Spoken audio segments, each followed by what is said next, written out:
Hello दोस्तों, नमस्कार। आप देख रहे हैं पैशन परमेश्वर यूट्यूब चैनल और आज हम बात करेंगे कि मिनिमम वेज कैसे निकाला जाता है। इस सेक्टर में यदि आप कॉन्ट्रैक्टर वर्कर हैं तो आपको भी ये पता होना चाहिए कि जो कॉन्ट्रैक्टर वर्कर की जो मजदूरी दर होती है वो कैसे डिफाइन करी जाती है। यानी किसी भी व्यक्ति का जो मजदूरी दर होता है वो कैसे निकाला जाता है, क्या फार्मूला होता है जिससे उसका जो दर होता है, उनकी जो रेट होता है वो उतना ही होता है। यदि मान लेते हैं यदि किसी व्यक्ति का, यदि वो अनस्किल्ड व्यक्ति का यदि उसका रेट अगर 400 रुपया है तो कैसे वो कैलकुलेट होता है कि उस व्यक्ति को 400 रुपया ही मिलना चाहिए, चाहे वो माने कंस्ट्रक्शन सेक्टर हो या किसी कंपनी हो गया या किसी एग्रीकल्चर सेक्टर हो गया या किसी मनरेगा सेक्टर में। और उनकी जो रेट होती है वो फिक्स होती है, परंतु ये फिक्स होती कैसी है, कौन सी फार्मूला होती है, क्या रणनीति होती है, किस आधार से उनकी जो रेट होती है वो तय होती है, आज हम इस वीडियो में बात करेंगे। इस वीडियो को संक्षेप में आपको समझाने के लिए आपको मैं एक डाटा शेयर करूंगा, या बोल सकते हैं कि आपको समझाने के लिए मैं आपको नोट्स के यूज करूंगा ताकि आपको बड़ी बातें समझ में आ जाए। आइए हम बात करते हैं इनकी संक्षेप उनके डाटा पर।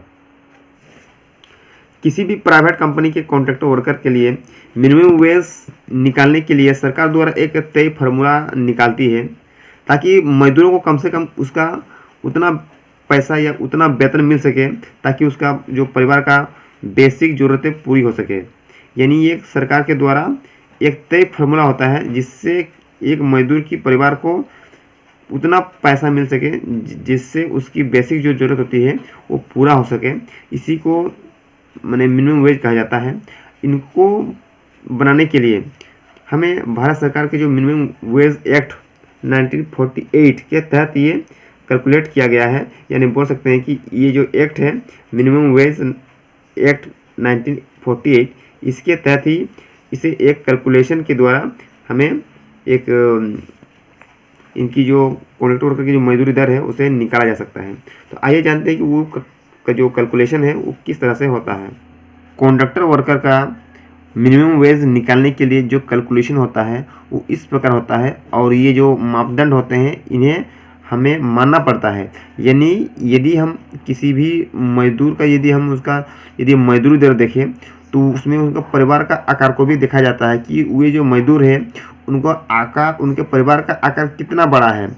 तो ये जो उसका मजदूरी जो दर होता है एक परिवार के 3 सदस्य को मिलाकर बनाया जाता है, जिनमें 3 सदस्य शामिल होते हैं, जिनमें वो पहला स्वयं होता है जो पति, उसे हम 1 यूनिट माना जाता है, उसको हम 1 यूनिट का दर्जा देते हैं।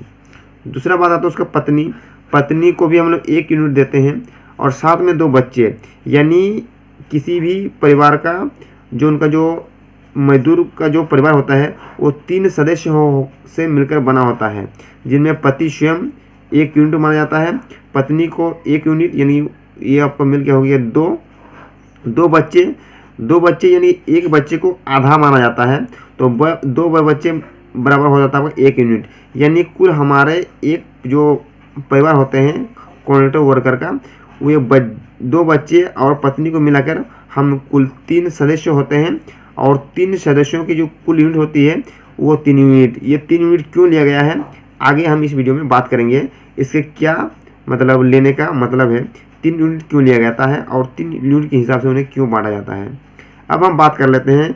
यानी हम इसमें अगर आमतौर पर समझें कि किसी भी कॉन्ट्रैक्टर वर्कर का यदि मजदूरी दर हम तय करें तो उनमें परिवार का आकार को भी देखा जाता है और ये आकार मात्र 3 सदस्यों को लेकर बनाया जाता है।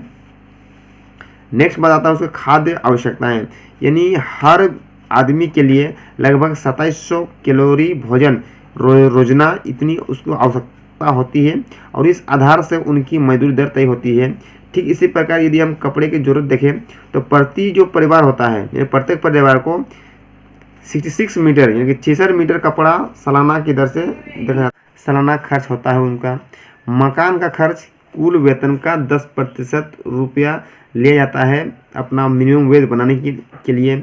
ईंधन, रोशनी और अन्य खर्च यानी कुल वेतन का 20% लिया जाता है अपना कॉन्ट्रैक्टर वर्कर की मजदूरी दर निकालने के लिए।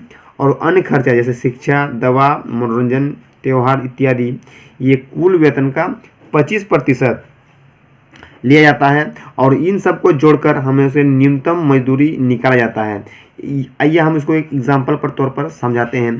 मान लीजिए यदि जैसे यही डाटा को अगर हम अभी कैलकुलेट करके दिखाते हैं कि प्रत्येक परिवार का जिसमें 3 सदस्यों का, आपका एक परिवार का 3 सदस्य होते हैं, 3 सदस्यों में ये जो खर्चे होते हैं, ये जो डाटा आप देख रहे हैं, ये दूसरी जो खाद्य आवश्यकताएं से लेकर ये आपका अन्य खर्च तक, ये सब डाटा को जोड़ देंगे। ये आइए हम आपको एक एग्जांपल पर जोड़ के दिखाते हैं। मान लीजिए एक परिवार है जिनके 3 सदस्य हैं और उनका जो 3 सदस्यों का जो खाना है, यानी कि 3 यूनिट, जो आपका समझाया था, जो 3 यूनिट क्या है, 3 यूनिट मतलब होता है स्वयं, मतलब पति का 1 यूनिट, पत्नी का 1 यूनिट और 2 बच्चे, यानी एक बच्चे का आधा यूनिट, तो 2 बच्चे मिलाकर हो जाता है 1 यूनिट। इसी को बोला जाता है 3 यूनिट। तो 3 यूनिट, तो ये खाना हो गया आपका 3 यूनिट, तो 3 यूनिट गुना 2700 कैलोरी, यानी प्रत्येक व्यक्ति का 2700 कैलोरी। तो 3 यूनिट या 3 व्यक्ति का जो कैलोरी होगा वो आपका होगा, इसमें आप इंटू कीजिए तो वो आपका निकलेगा। तो मान लेते हैं ये जो खाना है इसमें आपका 6000 रुपया प्रति महीना आपका खर्चा हो गया। मान लीजिए कपड़े का जो है वो 10%, हम लोग कुल वेतन का 10%, तो मान लीजिए 10% का यदि हम 1000 रुपया प्रति महीना कपड़े पर खर्चा हो जाता है। मकान किराया 10%, मान लेते हैं ये भी आपका जो कुल वेतन का 10%, जो 10% है वो आपका हो गया 1000 रुपया। ईंधन प्लस रोशनी, इसमें अब हम लिए हैं 20%, और इसमें यदि हम 20% का यदि हम निकालते हैं तो हमें प्राप्त होता है उसका 2000 रुपया। और जो अन्य खर्च है उसमें शिक्षा, दवा, मनोरंजन, त्यौहार, इसमें आता है आपका 25%। और ये मान लेते हैं ये हमारा जो खर्चा हो गया आपका 2500 रुपया।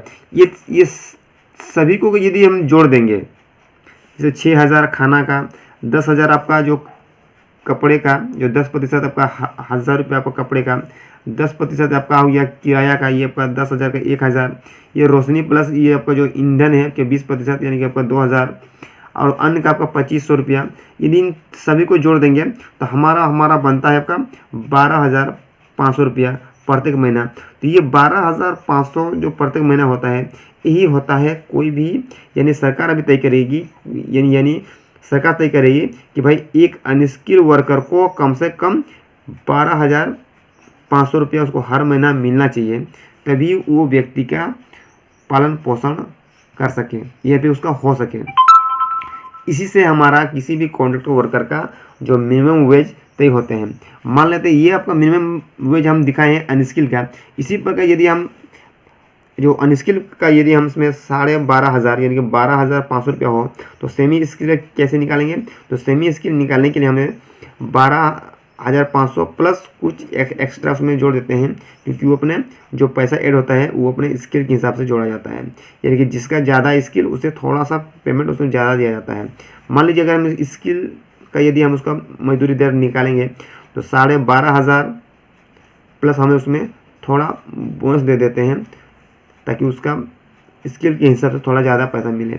ठीक इसी प्रकार यदि हम हाई स्किल का देखें तो हाई स्किल में जो मिनिमम वेज है वो आपको 12,500 रुपये आपका फिक्स रहेगा, यानी इसको बोल सकते हैं ये आपका बेसिक है। उसके बाद उसमें स्किल से हिसाब से हम उसमें कुछ बोनस एक्स्ट्रा ऐड कर देते हैं, जिससे उसकी जो पेमेंट होती है वो थोड़ा ज़्यादा होती है। अब हम बात कर लेते हैं जो सरकार जो हर 6 महीने में VDA यानी कि वेरिएबल डियरलेंस, यानी कि जो महंगाई भत्ता पर वो क्या करती है, अपना जो कॉन्ट्रैक्ट वर्कर का जो दर होती है वो बढ़ाते रहती है, यानी बोल सकते हैं कि उसे अपडेट करती रहती है। यानी ये जो अपडेट रेट है, या बोल सकते हैं इनकी जो महंगाई जो दर है ये अलग अलग राज्यों के लिए वो अलग अलग होती है, और ये डिपेंड करता है उनका जो CPI यानी कि कंज्यूमर प्राइस इंडेक्स के अनुसार ये अलग अलग होती है, और इसी हिसाब से किसी भी कॉन्ट्रैक्ट वर्कर का जो मिनिमम वेज दर होती है। यदि वीडियो अच्छा लगे तो आप इसे दोस्तों साथ में जरूर शेयर करें, ताकि उन्हें भी पता चल सके कि ये किसी भी कॉन्ट्रैक्ट वर्कर का जो मजदूरी दर होता है वो कैसे तय होती है और किन किन बातों में तय होती है, किस किस आधार पर उनका जो खर्चा होता है उन्हें जोड़कर मजदूरी दर हमें निकाला जाता है। धन्यवाद।